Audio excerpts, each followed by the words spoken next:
বন্ধুগণ, বিশ্ব ক্রিকেটে গ্রামের ক্রিকেট খেলা থেকে অনেক কিছু শেখার বাকি আছে।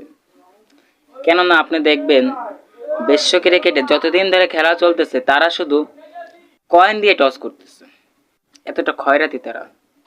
কিন্তু আপনি গ্রামের খেলা দেখেন, ওরকম না। তারা টস করে কিভাবে? 50 টাকা দামের চানাচুরের প্যাকেটের এক টুকরো নিয়ে উপর দিকে ফিরে মারবে আর বলবে সাদা নাকি লাল। তারা কি করতেছে? 70 টাকা দামের ডার্বির প্যাকেটের একটি টুকরো নিয়ে তারা বলতেছে সাদা নিবি নাকি লেখা নিবি। বিশ্ব ক্রিকেটের মতো অত খয়রাতি তারা না। আবার দেখা যায় যেখানে কাগজ পাওয়া যায় না, কয়েন পাওয়া যায় না, তারা কি করতেছে? মাঠে যেটা দিয়ে খেলে, যে ব্যাট, সে ব্যাট যদি সমান তক্তার হয় তা এক পাশে কি করতেছে? স্যাপ মেরে নিচ্ছে। উপায় দিক ফিরে মারতেছে আর বলতেছে কি নিবি বল, স্যাপ আলা পাশ নিবি নাকি স্যাপ সারা পাশ নিবি।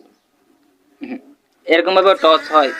তাদের মূল্যবান 100-200 টাকা দামের ব্যাট উপরের দিকে ফিরে মাইরা নিচের দিকে ফেরা দিচ্ছে, তাদের মনে কখনো কষ্ট লাগে না। কিন্তু কি হয়, বিশ্ব ক্রিকেটে এরকম সুন্দর দৃশ্য দেখা যায় না। দেখা যাবেই বা কি করে, তাদের ব্যাটের দাম তার অত হয় না। উভয়ের দিক ফিরে মারা পর নিচে পড়ার সাথে যদি ভেঙে যায়, এই ভয়েই মনে হয় ব্যাট দিয়ে তারা টস করতে পারে না।